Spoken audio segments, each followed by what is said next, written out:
Welcome to It's All Your Fault on True Story FM, the one and only podcast dedicated to helping you identify and deal with the most challenging human interactions, those involving someone with a high conflict personality. I'm Megan Hunter, and I'm here with my co-host, Bill Eddy. Hi, everybody. We are the co-founders of the High Conflict Institute in San Diego, California, where we focus on training, consulting, coaching, classes, and educational programs and methods, all to do with high conflict. So today is episode 6 of our 5 Types of People Who Can Ruin Your Life series. This time focusing on narcissistic high conflict people and their involvement in domestic violence, if any. But before we start, please send your questions to podcast@highconflictinstitute.com anytime, or on our website at highconflictinstitute.com/podcast, also anytime, where you'll also find all the show notes and links for today's episode and all the episodes.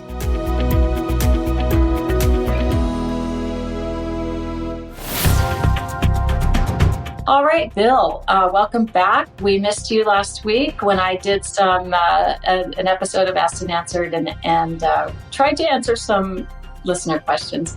Hopefully they were okay. But today we're going to talk about narcissistic HCPs.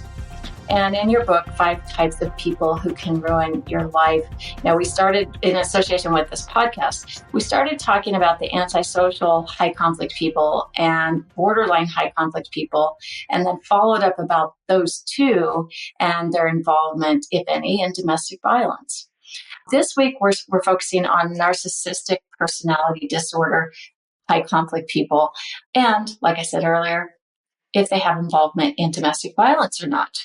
So, Bill, you titled this chapter in the 5 Types book, the I'm superior, you're nothing type.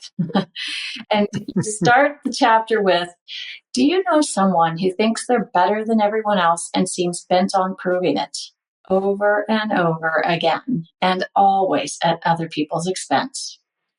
Maybe you were charmed by them at first, but now find them acting superior to you or entitled to special treatment. Perhaps you feel they've sabotaged you or blamed you for something in their quest to get ahead or gain prestige and attention. These are all hallmarks of a narcissistic high conflict person. And to have a personality disorder, according to the DSM, someone must have significant social impairment and or internal distress. So, Bill, break that down for us. What does that mean? Social impairment and or internal distress. Well, this is a threshold issue for all personality disorders in the diagnostic manual. And of course, let me just make sure people know we're not teaching you to diagnose anybody, and don't tell anybody you think they have a narcissistic personality disorder, even though nowadays it's very popular to say, you're a narcissist. No, you're a narcissist. Well, that's not usually accurate, and it's not helpful. So take this as background information. Social impairment is considered in the workplace, in close relationships, in the community, that to have a personality disorder, you have social impairment and or internal distress. Now, that's real hard to measure, but some people really show it on their face. They're constantly angry, afraid, sad, but other people don't show that. Whereas social impairment is usually more obvious. And the DSM says it's usually in more than one setting. So maybe they have conflicts with neighbors and also conflicts with coworkers. Or maybe they have conflicts with the police and conflicts with supervisors at work. So that's true for all the personality disorders, because personality disorder is basically a dysfunctional interpersonal behavior that doesn't change. It's the doesn't change that makes it a disorder, and the interpersonal is the personality part. So that's the threshold question before, does this person meet the criteria specifically for narcissistic personality? Okay, so they have to have 5 or more of the 9 criteria to be diagnosed, correct? For narcissistic personality disorder. But of those, three key characteristics of narcissists are particularly present in those who are high conflict. So let's talk about these. First, they see themselves as very superior to everyone else, especially those around them. True? Yes. And so this shows up especially in close relationships like dating, marriage, but also in the workplace. So this personality is common in the workplace as difficult, sometimes as an employee, but often as a supervisor, because they're attracted to positions where they can be seen as superior to the people around them. And that's important, right? I mean, it's how they're seen. I need to be seen and perceived as important or all-knowing or all-wise or the best, right? Yes, the image is very important. And this is one of the things that's special about narcissistic personality compared to the others, in that they fairly early in life start developing a false self. And so this false self is supposed to kind of help them through life to feel superior rather than maybe they feel inferior. Maybe they're abused. Maybe, things don't go well for them. So they create this false self and try to fulfill that. But they need the people around them to help fulfill that. So they want admiration. They want status. They want, like in companies, they'll step on people to go move up, like their coworkers. They'll say, I get credit for what that person did instead of that person. And if something goes wrong, it's always somebody else's fault, not their fault. Yeah, it's like they just can't tolerate feeling like anything is their fault or that they can take responsibility for it. It's not a conscious thought. It's just how they are, right? Yeah. I think of a recent example of this where someone who's been quite successful in life has seen their life crashing around them recently in every way you can imagine, financially, relationally, jobs, everything, and very unrealistic efforts to move forward and kind of climb out of a hole. But while doing this, just kind of throws out there, I'm going to submit myself for a Mensa test, an IQ test soon, because, I've really got it up here. And you're like, what does this have to do with problem solving? But it's that attempt to just constantly not feel inferior. Yes. And the constant that you said is real important, because nobody really is superior to everybody else. Some people are better at this, some people are better at that, but as a person, we're pretty equal, And so they have to create kind of a false set of people below them.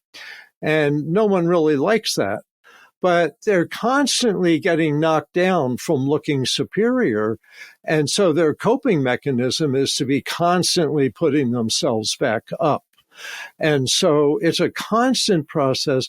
And frankly, it's irritating to the people around them, because they're being used to put this person up by them putting them down. So you get constant stream of insults, constant stream of blame. And actually, this is a difference with the narcissistic high conflict person and the narcissistic person who isn't high conflict. The high conflict person blames other people for their setbacks and such.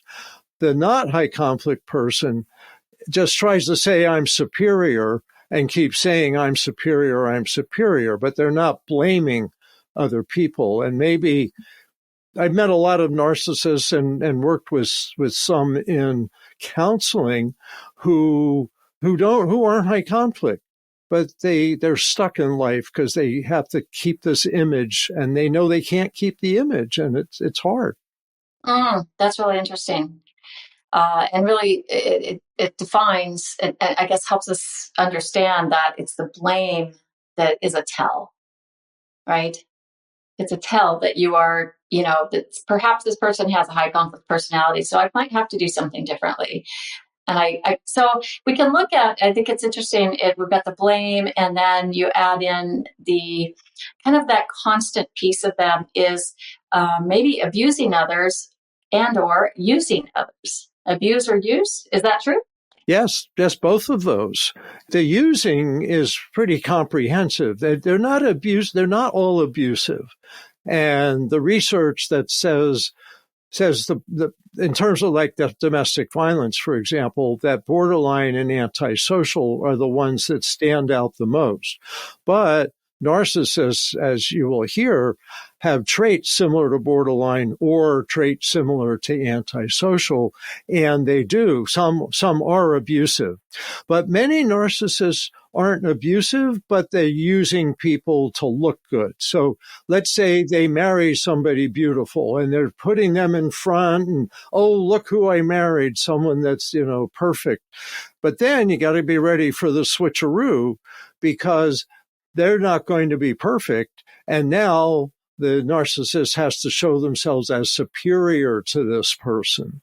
And so you get people, and I've done divorces like this. I've helped some really beautiful people get divorced from narcissists, and the narcissist totally turns on them and now uses them in public. See what a mess she is, or see how stupid she is, or see, and you go, well, wait a minute, I thought you were putting them up on a pedestal, and they were to make themselves look good. But when something happened and it didn't make them look as good, now they have to put that person down and be superior to that wonderful person. So there's a constant kind of up and down roller coaster for people around narcissists. And this is true in business too. They'll get a job with someone that looks really good, and they'll say how wonderful it is. I work with so-and-so. And then next thing you know, oh, I quit that place. They were no good. And you find out they were actually fired, maybe. Right. Yeah. Yeah. All right. So the second one is feeling entitled to special treatment so that the rules do not apply to them. Because they're superior, they shouldn't have rules. There shouldn't be rules. People around them should defer to them, that it's fine that you do whatever you want because you're special. And what's interesting is we've done trainings and consultation in the tech industry, and they have people like this who, like, I'm supposed to be above the rule. Why do I have to come in to work at a certain time? Or why can't I park in the special parking place? And why don't I get to take time off for whatever I want, whenever I want it, because I'm brilliant and I've contributed a lot to this company. And the companies often bend over backwards for some of these really brilliant people. It's hard for the other people around. They call them sharp elbows. And I love that phrase because it's kind of like make room for me.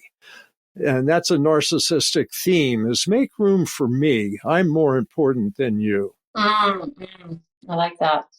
And the third one is lacks empathy, so can be very insulting and demanding to others, often in public, which I think is very important. So what is it about that public piece that they do this? Is it they need to be seen by others, obviously, right, as special and important? Well, if they're superior people, they have to be superior to a lot of people. So that's why we see them attracted to business. We see them in the workplace trying to look superior to their coworkers. But they also, in public, some of them are really wanting to look superior in a bigger way. You may see this in public figures. You may see this in politics, certainly. You see this in business, certainly. Healthcare. Higher education. They build little kingdoms within healthcare and within higher education. And I know because I've worked for some of these kingdoms in healthcare and higher education. And because those two particular fields are known as helping fields, helping professionals, and they're nice to people. And so they have a higher tolerance for high conflict behavior and a higher tolerance for narcissists. Like they'll say, oh, he's wonderful. And yet the people that work under him say he's really bossy, he's terrible, why don't they fire him? But the upper management thinks this person is wonderful. And that can happen with like department heads and administrators. Kiss up, kick down. Yes, kiss up, kick down. It's very much like that. But I want to emphasize that majority of administrators, the majority of department heads are not high conflict personalities. We're talking about, maybe 10% of people. So I don't want to say, but maybe it's 11 or 12% in healthcare and higher education because they attract people that want to be powerful and they tolerate people often too long.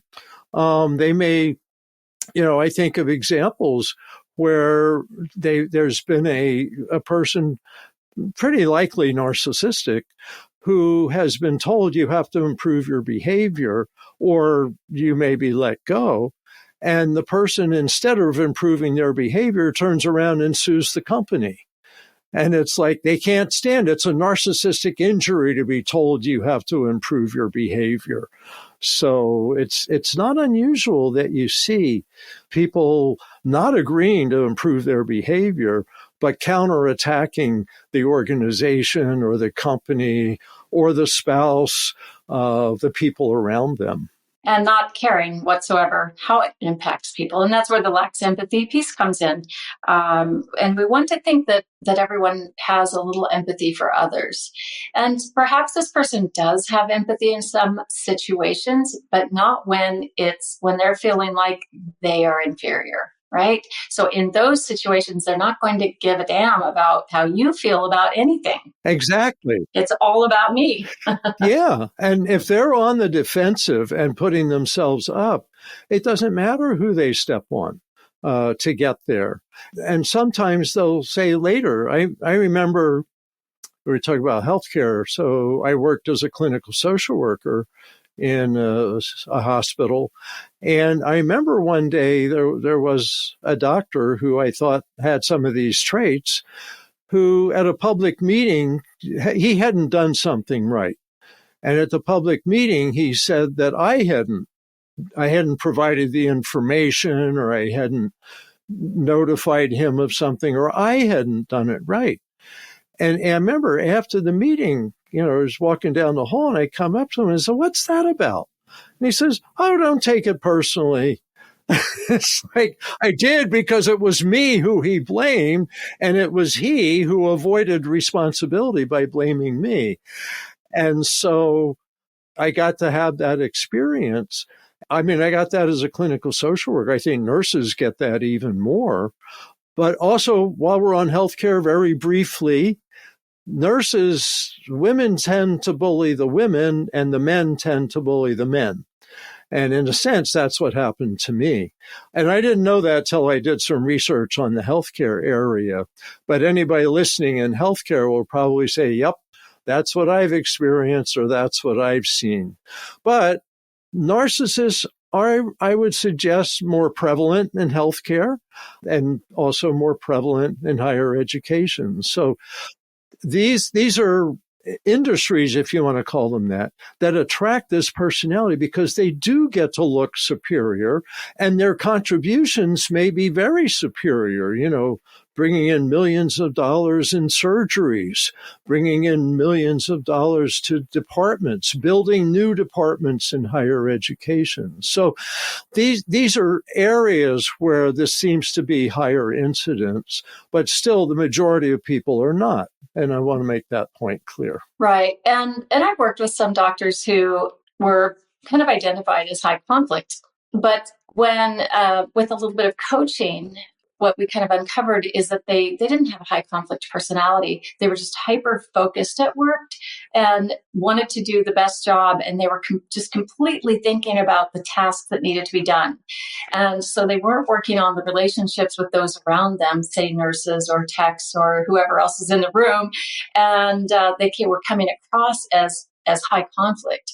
But that key was their blame in there, right? Were their unmanaged emotions. So we have to kind of look at all those things. And once the doctors understand that wow, I just need to work a little bit on the relationships with them, ask them how their day was, say, hey, I like your shoes, or something like that, then you kind of can see that, okay, this person's just really focused. And you can have conversations about that. So there is a difference. There really is a range. So some are really unreachable, unchangeable, but some coaching really can bring them around, and they may even just have traits. And I like to give the example, I think, briefly, of Steve Jobs, who many people said was narcissistic. And yet, I don't know that he had a personality disorder. He may have had traits, because a disorder really, people aren't going to change, or it's very unlikely. But he was able to change. He got fired by Apple in the 1990s, and then he came back a little more able to work with people and more able to listen to his management team. And he was very successful, perhaps because he had this drive and some of these traits that he believed in himself. But he would not have been as successful if he didn't have a good management team and he didn't have some flexibility. So I think I like him as an example of someone that could have been worked with and was worked with to some extent. Good. Yes, that's a great one to bring up. So let's talk stats. You state in the book that NPD is the most common of the 5 high conflict personality disorders.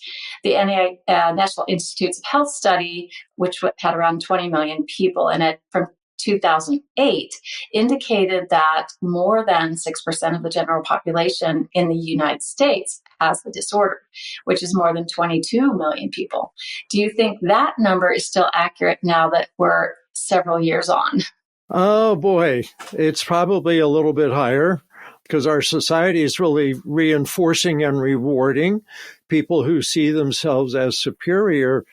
And this may, I don't know if it's fair to say this, but I think things like TikTok attract people that want to show themselves as special, and that there's a drive. So I think that's another place that attracts narcissists who put themselves out there, even if they aren't that good.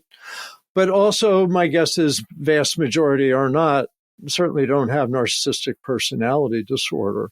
But it's an attractive place because you get to be, and you can say how many million people you have. I mean, there's good people that get a lot of millions of people too. So it's an interesting dynamic, but yes. Okay. Do the newer DSM figures align with that number? Well, the DSM says 6.2% from that big study you mentioned, but it also mentions other studies. And so they don't like these high numbers. But yet the DSM, if you went back to the DSM-4, they had 1% for narcissistic. And so I think that was way underestimated. For sure. But yeah, I think the 6.2 is probably realistic, if not a little higher. Okay. And the report also found that 62% with narcissistic personalities or disorder are men and 38% are women. Is this absolute? Well, I think, I read more and more how they think that there's an increase in female narcissists with this. And I think so. And what's interesting is all these personalities seem to be coming closer together gender-wise, because our culture really rewards men and women for being narcissistic or being outstanding in public, which is what narcissists want. We want to be outstanding in public. And so, yeah, and these personality disorders are equal opportunity nowadays, it seems. Yeah, the great leveler, right? All right, now let's talk about the difference between 2 types of narcissistic high conflict people. If they're, and you tell me if there are, but the grandiose and the vulnerable narcissists. And there's a lot of research that talks about this split. So the self-centeredness, the superiority seems to have 2 kind of directions to it. So I'll start with the vulnerable narcissist. The vulnerable narcissist is the one that therapists are most familiar with and that we talk about the most. The person that had maybe abuse in a childhood and developed a false self to kind of cover the fact that they were really treated badly, have a sense of shame. They have a core of shame. And therapists for decades have talked about that. And so this personality can be in some ways more similar to borderline. So they have what we call a narcissistic injury, something that makes them not look so superior. And then they get angry about that. We think of that as hot anger. They're reactive. They're more vulnerable and more reactive. On the other hand, some narcissists seem to be almost invulnerable, at least on the surface, and grandiose. I'm just so superior, I'm not even going to react to you. And so we think of them as more similar to the antisocial personality. And there's some crossover there. So some of the grandiose narcissists also have antisocial traits or personality disorder.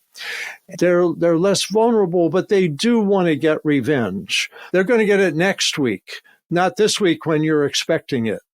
And that's so it's more planned and calculating. Yes. There's a word, instrumental, that they're like purposeful and such in there. So I'll get even next week. Right. In a sense, I picture it as kind of predatory, like a lion stalking, their victim until they're ready to pounce. But their victim doesn't know this is coming. And so they're more predatory, whereas the vulnerable narcissists are more reactive and obvious. And it's like you can tell right away they're really upset. But the grandiose narcissist keeps it inside, and maybe I'll get even, I'll build a better company.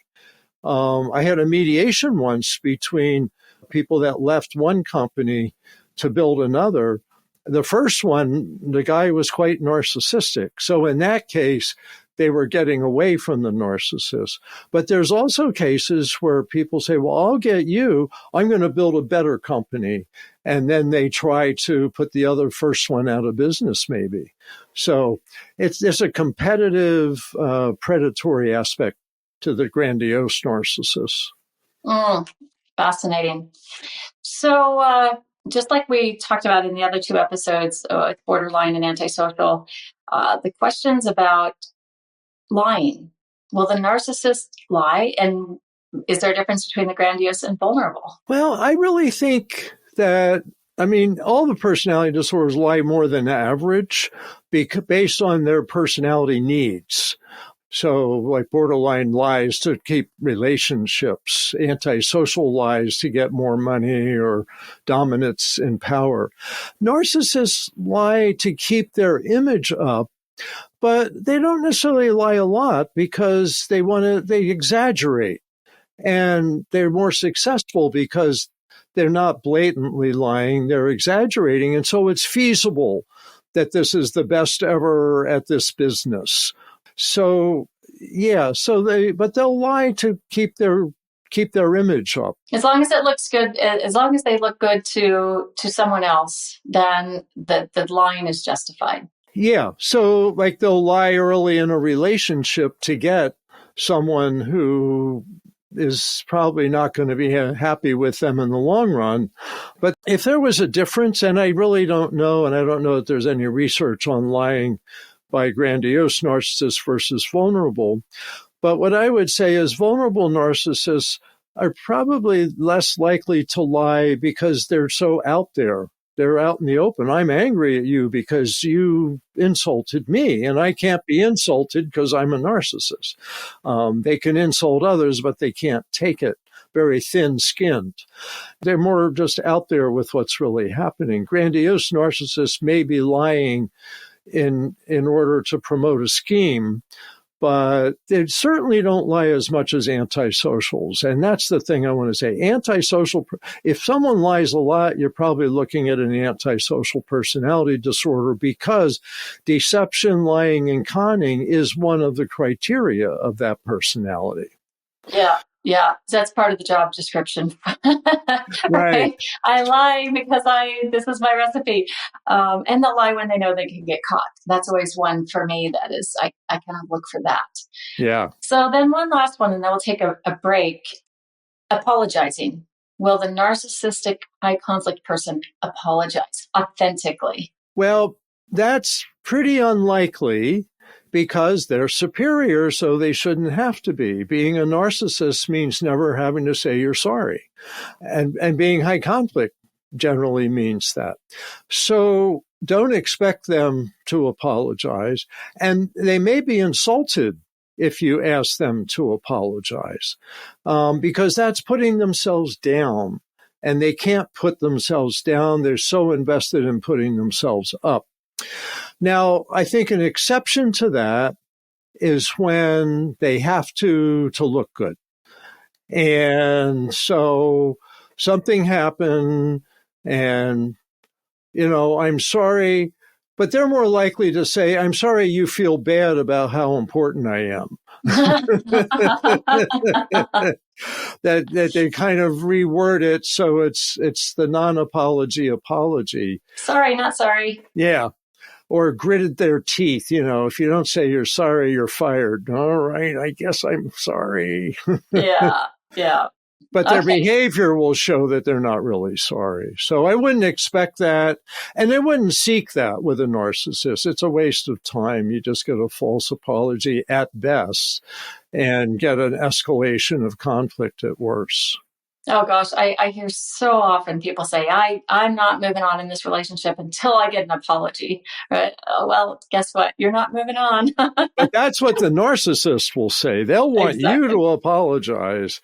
But you shouldn't apologize. Don't seek an apology and don't give a false apology. Talk about what you want in the future if there's a problem, because you're not going to get an apology about the past. Right. Yeah. Other people will give you that, but not this person. Mm-hmm. All right. Let's take a quick break and we'll be back to talk about domestic violence and NPD, high conflict people.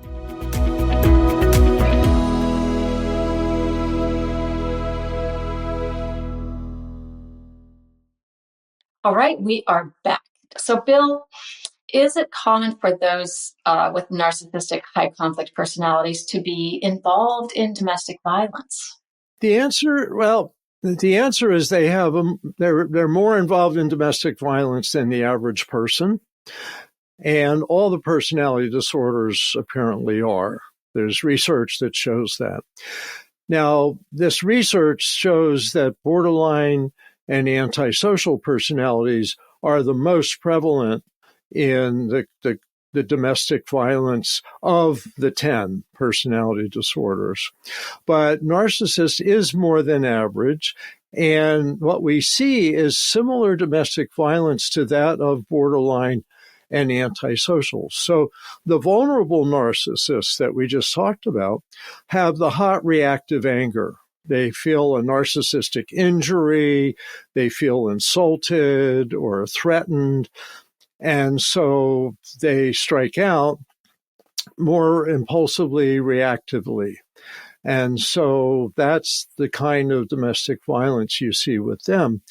With the grandiose narcissists, you may see the more planned reaction a week later. It's not the hot reactive, it's a cold, I don't know if I want to say predatory, because antisocial personalities are more predatory, but a narcissist will kind of store in the back of the mind, okay, I'm going to get them when I get around to it, or when I'm in a better position, then I'll show them how inferior they are and superior I am.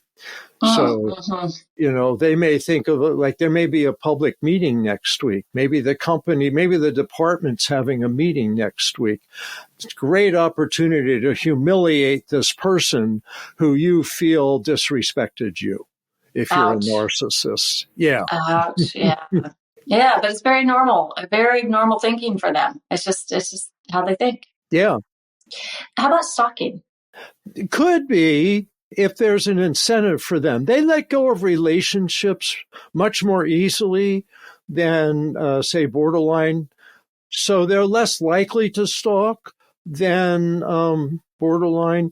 But I wouldn't rule it out, especially a vulnerable narcissist that's like, you may have to pay for this. You've made me look bad. And so they could engage in stalking. They may feel threatened, certainly, by a new relationship. Their partner maybe got divorced from them, and now they may be in a new relationship and they want to check up on them. But it's not as significant, I would say, with narcissists as with borderline, where there's a lot of stalking.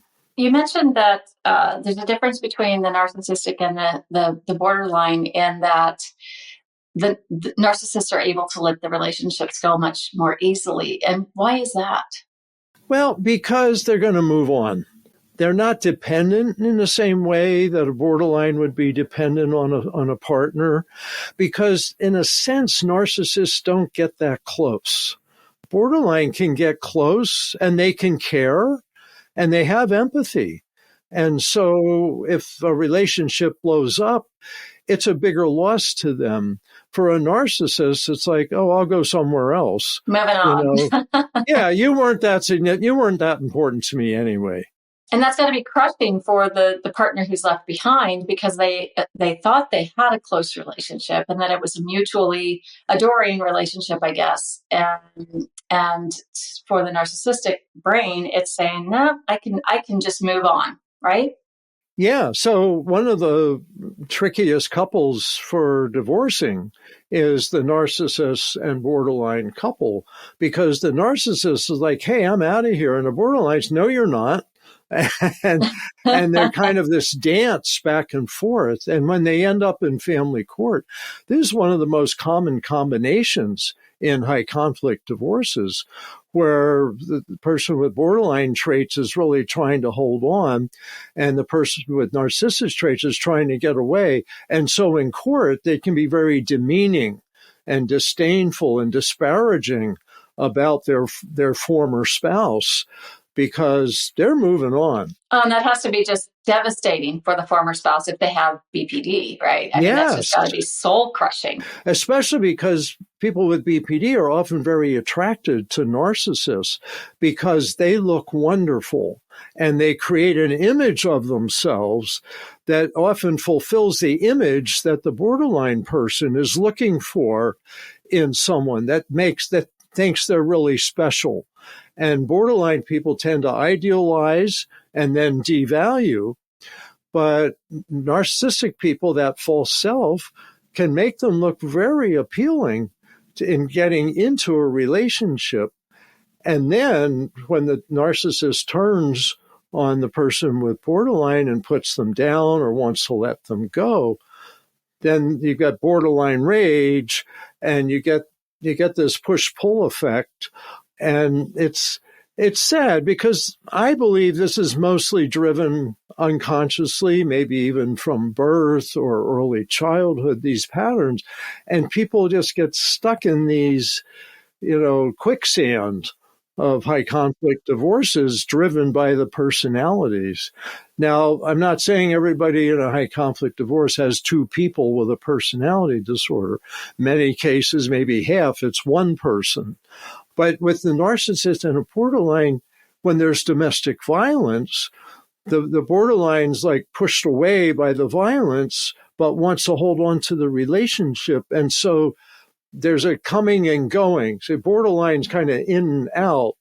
Their cycle's up and down, whereas narcissist is more, I'm out of here. It's a little more one way. And they'll do what it takes to get away, including disparaging their former spouse in really mean terms. So it's interesting dynamics. And if people don't understand this stuff, they totally miss the dynamics. And they might go, oh, she's really being a jerk. She's trying to hold on to him. When you find out that he was really being a jerk and that she believed in who he was, but now, doesn't know what to do. So people get blamed for each other's behavior with high conflict people because they're so good at that.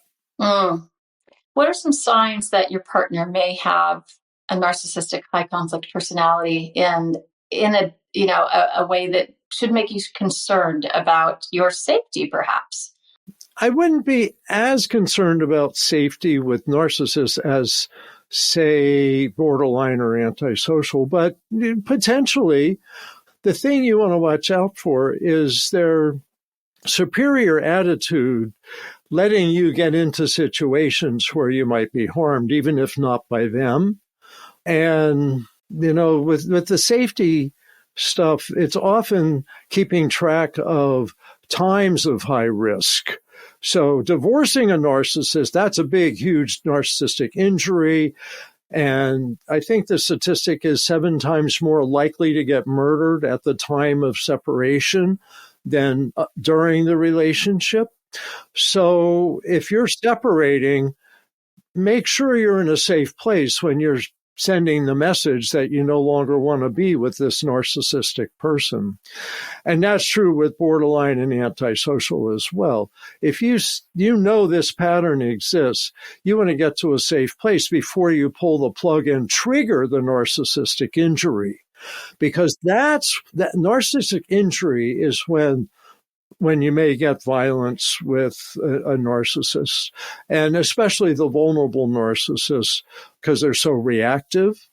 But a grandiose narcissist may feel like they have to punish someone. And so all of this is kind of patterns. You see the narcissistic pattern of putting you down or putting other people down.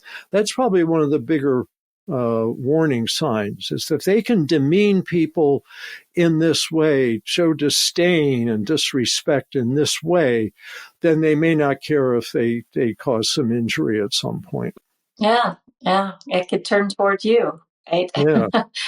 Yeah. And don't be surprised if suddenly that person has a new partner very quickly, right? Oh, yeah. Narcissists are always looking for admiration from other people. And actually what you see, it's not unusual that you have them in a marriage, say, but they're also having an affair. I remember working in group therapy and chemical dependency treatment program in psychiatric hospital years and years ago. And there was a guy that said, I have 3 girlfriends and they don't understand me. They know about each other. There's no lying. Everything's out in the open. And they just don't understand. I have more needs than the average person. And so I have to have at least 3 relationships going at any time to fill my needs, So how narcissist can you get to tell people that they need to share you to fill your needs?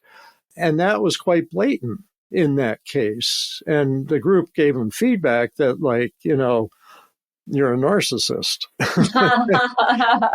It brings to mind a certain television show that's been on for many, many years now with this exact scenario. So, we don't want to take domestic violence lightly, and we don't want to, alarm anyone unnecessarily either, but watch for patterns, right? And think about, is this behavior that other people do? Do I see this in relationships of people that I view them as having a solid, good relationship where it's protective, it's safe, it's not abusive, right? There's no put downs. So, any last thoughts on that, Bill? What would you say to someone if you're listening to this podcast and you think, wow, this sounds really familiar in my life? What should they do? What steps can a person take? Well, I think, first of all, they should have the domestic violence hotline number, which will be in the show notes. Secondly, I would say talk to a lawyer and or talk to a therapist. So you've got someone to talk to really understand the situation you're in and what your options are for dealing with it. As with all these situations, you want to figure things out before, if you decide I'm going to give notice to a relationship, that you want to get this figured out before that announcement comes. Now, if the other person wants to divorce you, and narcissists are often initiate the divorce because they're ready to move on, then still go to a lawyer, go to a therapist, get information, understand what you're doing. Also, I might mention, read the book Splitting, the one I did with Randy Krager, that really talks about before, during, and after a divorce with someone with borderline or narcissistic personality disorder.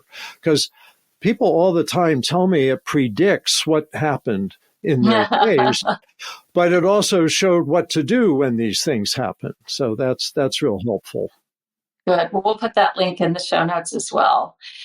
So we've gone a little bit longer than usual today with the personality awareness tools in this chapter of the 5 Types book. It will get easier for you to spot narcissistic HCPs early on and avoid relationships with them or manage your contact with them with some increased confidence. And if you do let, someone like this or more than someone like this into your life, do so with eyes wide open to the realities you'll face and the work you will need to do to manage their high conflict tendencies.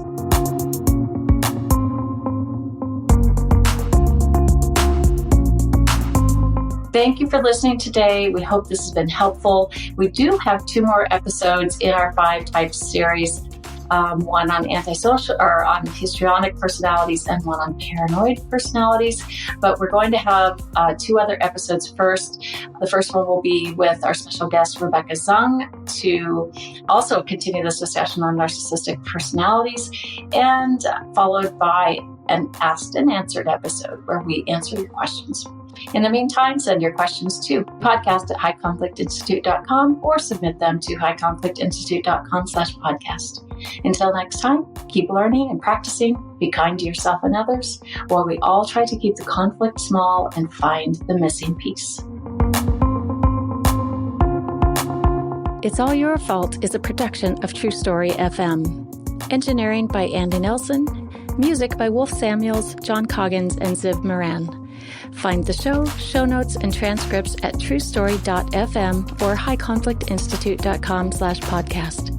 If your podcast app allows ratings and reviews, please consider doing that for our show.